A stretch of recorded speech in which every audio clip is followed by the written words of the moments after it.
তিন নাম্বার জালিম হচ্ছে ওই ব্যক্তি যে আল্লাহর সৃষ্টি মানুষের উপরে জুলুম করে।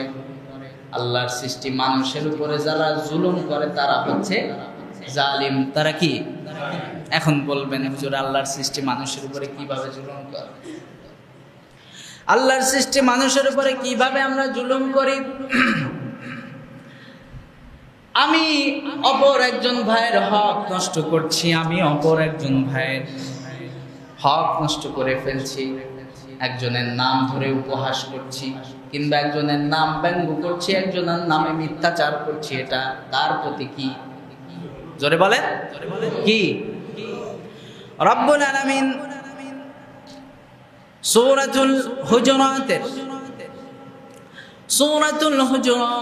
কোরআনে কারীমের 49তম সূরা সূরাতুল হুজুরাতের 11 নম্বর আয়াতে রব্বুল আলামিন বলেন, ইয়া আইয়ুহাল্লাযীনা আমানু লা ইয়াসখার কওমুম মিন কওমিন আসা আন ইয়াকুনু খায়রাম মিনহুম ওয়ালা নিসাউম মিন নিসাইন আসা আন ইয়াকুন্না খায়রাম মিনহুন্না ওয়ালা তালমিজু আনফুসাকুম ওয়ালা তানাবাজু বিল আলকাব বি'সাল ইসমুল ফুসুকু বা'দাল ঈমান ومن لم يتب فأولئك هم الظالمون الله أكبر আল্লাহ রাব্বুল আলামিন বলেন, ইয়া আইয়ুহাল্লাযীনা আমানু, হে ঈমানদারগণ, তোমরা যারা মানুষের উপরে জুলুম করো তাদের ব্যাপারে আল্লাহ তাআলা বলছেন, ইয়া আইয়ুহাল্লাযীনা আমানু, মুমিন হয়েছো ঠিক আছে, ঈমান এনেছো, কিন্তু ঈমান আনার পরেও তোমাকে যেই কাজগুলো বর্জন করতে হবে, লা ইয়াসখার কওমুম মিন কওম, তোমার এক ভাই অপর ভাইকে উপহাস করে কথা বলা যাবে? এমনও তো হতে পারে তুমি যাকে উপহাস করছো সে আল্লাহর কাছে কতই না প্রিয়, হতে পারে না?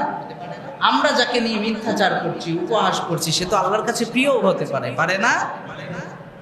আবার বলছেন ওয়ালা নিসাউন, শুধু পুরুষদের কথাই বলেন নাই, ওয়ালা নিসাউন, মা বোনদের কথাও বলেছেন। ওয়ালা নিসাউম মিন নিসাইন আসা আন ইয়াকুন্না খায়রাম মিনহুন্না, রব্বুল আলামিন বলেন কোন মা বোন যেন অপর মা বোনকে উপহাস করে কথা না বলে। এমনও তো হতে পারে এক মা বোন অন্য যাকে উপহাস করে কথা বলছে সে আল্লাহর কাছে প্রিয় বান্দিও হতে পারে। এরপরে আল্লাহ নিষেধ করলেন, ওয়ালা তালমিজু আনফুসাহুম ওয়ালা তালমিজু আনফুসাকুম, রব্বুল আলামিন আমাদেরকে বলছেন তোমরা একে অপরের প্রতি দোষারোপ করো না। একে অপরের প্রতি দোষারোপ করতে নিষেধ করেছেন কে? যদি দোষারোপ করেন, কাউকে যদি দোষারোপ করেন মানে তার প্রতি আপনি কি করলেন? জুলুম করলেন। কি করলেন? কারো উপরে আপনি দোষারোপ করতে পারবেন না, নিষেধ কার?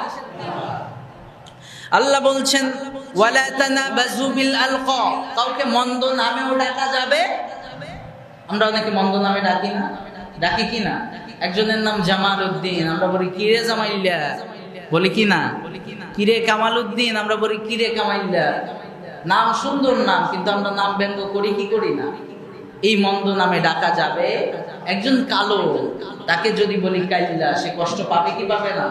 একজন মোটা, তাকে যদি বলি কিরে মোটা। একজন চিকন, তাকে বলে যদি কিরে চিকনা, এগুলো বলা যাবে? নিষেধ কার? জোরে সাউন্ড করে বলেন না, নিষেধ কার? আল্লাহ। আল্লাহ বললেন ওয়ালা তানাবাজু বিল আলকাব, কাউকে মন্দ নামে ডেকো না।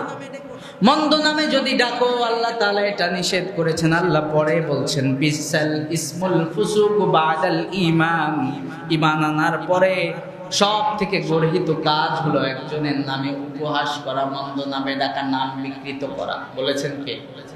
ঈমান যদি এনে থাকি, আমরা যদি মুসলমান হয়ে থাকি, মুমিন হয়ে থাকি, আমাদেরকে যেই কাজগুলো বর্জন করতে হবে সেটা হচ্ছে মানুষের ব্যঙ্গ নামে ডাকা যাবে, মানুষের নামে মিথ্যারোপ করা যাবে, মিথ্যা অপবাদ দেয়া যাবে, একজনের নামে উল্টা পাল্টা শুনেই সেটা বলা যাবে। যদি করি কি হবে? وَمَنْ لَمْ يَتُبْ فَأُولَئِكَ هُمُ الظَّالِمُونَ। আল্লাহ বলেন, তুমি যদি এই কাজ থেকে বেরিয়ে না আসো, তোমার নাম জালিমের খাতায় উঠাবেন তিনি কে?